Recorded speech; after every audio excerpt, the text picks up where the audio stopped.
of this year, I was stumped.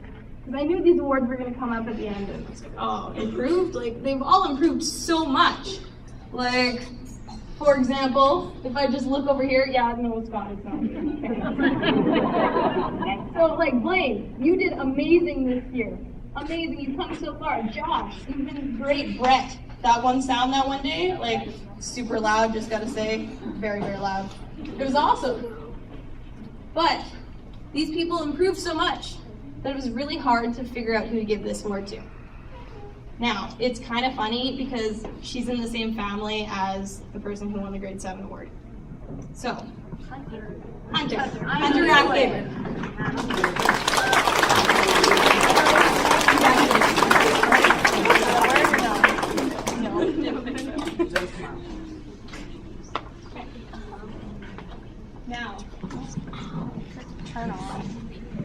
Now, grade 8, Musician of the Year.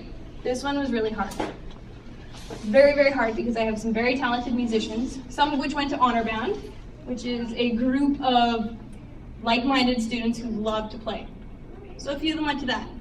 Some of them, well, most of them are in my jazz band that are the amazing ones. But this one person, for Musician of the Year in grade 8, stood out. She's in Glee, she's in jazz band, she does all the extra things. Her voice this year went from being pretty quiet and pretty small to actually singing out loud so that I could hear. And she went to Honor Band, and she happens to play the baritone, Morgan Flaherty. Morgan, let's go!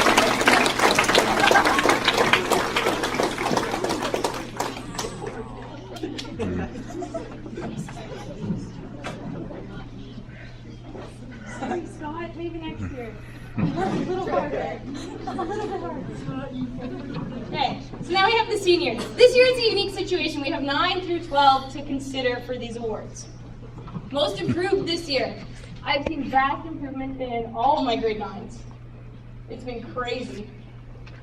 We've come so far, but there's one person who stuck out, who kept on pressing every time to get a little bit better, and even last week managed to surprise me again by working on his tonguing just a little bit more.